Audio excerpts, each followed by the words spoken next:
Circuits and networkல ஒரு question பார்க்கலாம். Draw the impedance curve of a parallel resonance circuit.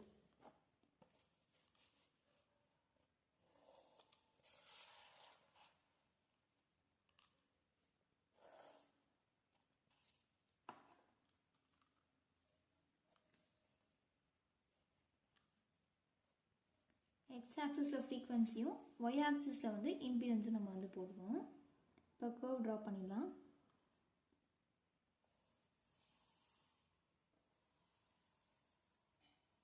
ஓகேவா? இப்போ இந்த பீக் பாயிண்ட் இருக்குல்ல, இதோட நம்ம x-axis-ஓட ஜாயின் பண்ணிக்கலாம். நீங்கள் டாட்டட் லைன்ஸ் கூட ட்ரா பண்ணிக்கோங்க. இதுதான் நமக்கு ரெசனன்ட் ஃப்ரீக்வன்சி. ஓகேங்களா? இப்போது இந்த ரெசனன்ட் ஃப்ரீக்வன்சிக்கு முன்னாடி இருக்குல்ல, இதை நம்ம பிலோ ரெசனன்ஸ் அப்படின்னு சொல்லுவோம்.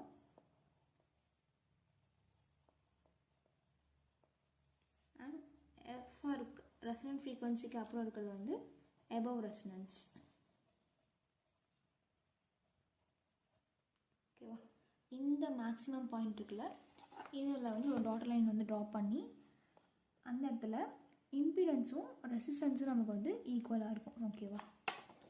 இந்த இருக்குல்ல, அது அந்த இடத்துல இம்பிடன்ஸும் ரெசிஸ்டன்ஸும் ஈக்குவலாக இருக்கும். ஓகேவா?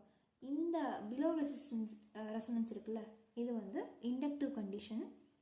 பிலோ ரெசனன்ஸ் அப்போது சர்க்யூட் இண்டக்டிவாக இருக்கும். அண்ட் எபவ் ரெசனன்ஸ் அப்போது சர்க்யூட் கெப்பாசிட்டிவாக இருக்கும்.